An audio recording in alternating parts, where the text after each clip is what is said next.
यह सवाल खड़ा होता, मैं गाजीपुर के लोगों से कहना चाहता हूं, श्री अखिलेश यादव जी हो चाहे श्री राहुल गांधी जी, आजकल बड़ा दुष्प्रचार करते हैं, कहते हैं संविधान खतरे में है, लोकतंत्र खतरे में है। आप बताओ, संविधान और लोकतंत्र को मोदी जी के रहते हुए कोई खतरा हो सकता है क्या? जोर से दोनों हाथ में बताओ, हो सकता है क्या? मैं बताऊं क्या खतरे में है? ना तो संविधान को खतरा है, ना लोकतंत्र को खतरा है, ना गरीबों को खतरा है, ना पूरे हिंदुस्तान को खतरा है। अगर खतरा है तो नेताजी मुलायम सिंह यादव जी के बेटे श्री अखिलेश यादव जी और स्वर्गीय राजीव गांधी जी जो देश के प्रधानमंत्री थे, उनके बेटवा राहुल गांधी के राजनीतिक भविष्य को खतरा पैदा हो गया। ये सपा हो, बसपा हो, कांग्रेस हो, ये तीनों पार्टियां आईसीयू में पड़ी हुई हैं, ऑक्सीजन की तलाश कर रही हैं। क्या जनता जानती नहीं है क्या? सपा अगर सांपनाथ है तो बसपा नागनाथ है और कांग्रेस कालिया नाग है कि नहीं? बताओ। जब तक ये देश की सरकार में थे, जब तक 60 साल देश में कांग्रेस की अगुवाई में सरकार थी, अभी मोदी जी को 10 साल हुआ है, अभी से इनको पेट में दर्द होने लगा।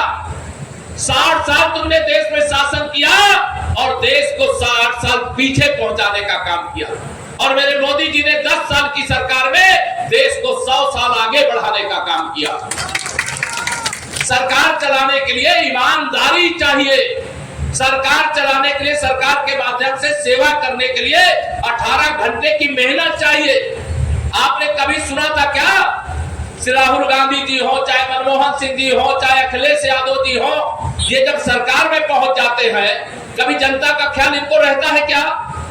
इनको ख्याल रहता है गुंडों का, इनको ख्याल रहता अपराधियों का, इनको ख्याल रहता माफियाओं का, इनको ख्याल रहता दंगाइयों का, इनको ख्याल रहता भ्रष्टाचारियों का।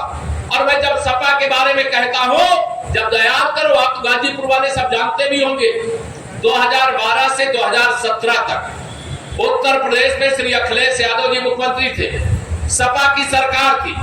उस समय एक ही नारा पूरे यूपी में सुनाई देता था, जिस गाड़ी में सपा का झंडा उस गाड़ी में बैठा गुंडा। बताओ रहता था कि नहीं रहता?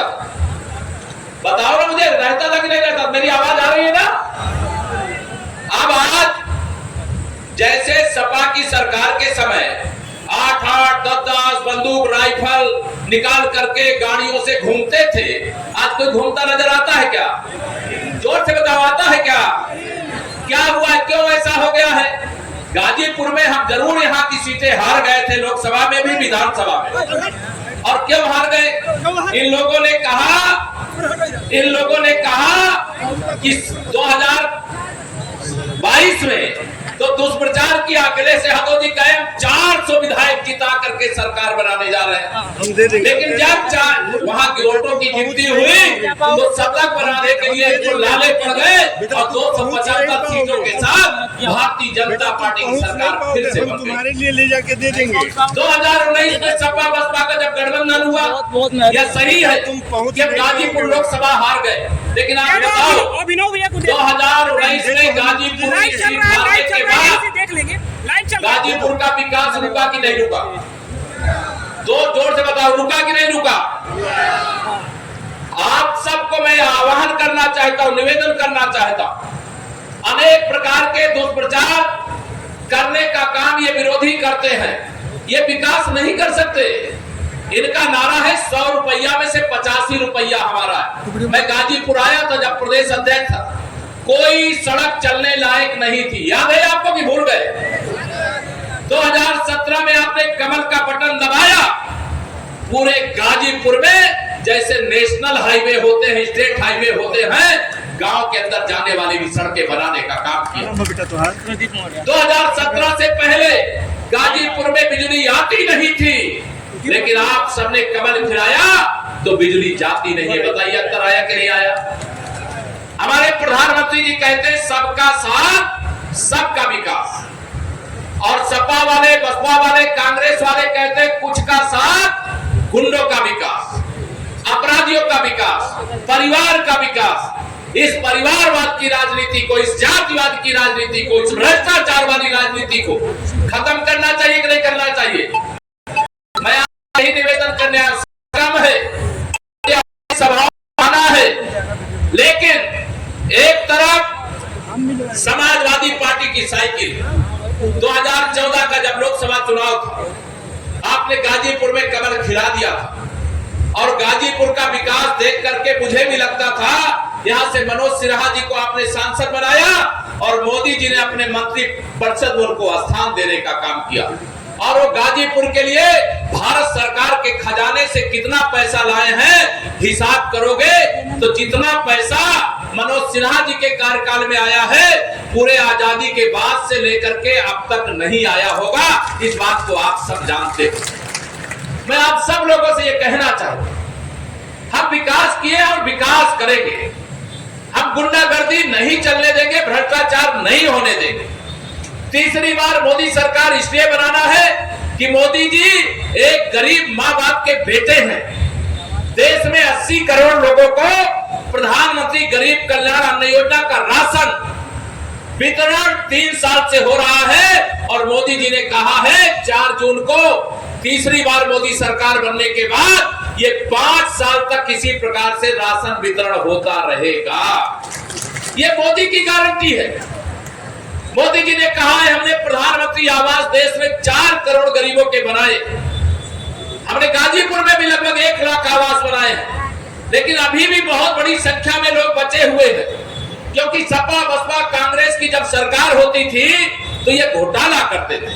जो गरीब आदमी था उसका नाम अमीर वाली सूची में डलवा दिया और जो अमीर था उसको गरीब वाली सूची में डलवा दिया। अभी भी मेरे बहुत बड़ी संख्या में गरीब ऐसे हैं जिनको प्रधानमंत्री आवास की आवश्यकता है। बताओ है कि नहीं है? मैं आपको कहना चाहता हूं, मोदी जी ने कहा है 4 जून के बाद 3 करोड़ गरीबों को प्रधानमंत्री आवास और भी देने का काम करूंगा। अब इससे परेशान है ये राहुल गांधी जी और अखिलेश यादव जी कि अगर मोदी जी किसी को कच्चे घरे में नहीं रहने देंगे, किसी को भूखे ही नहीं रहने देंगे, कोई बीमार हो जाएगा तो इलाज कराने के लिए उनको आयुष्मान कार्ड दे देंगे।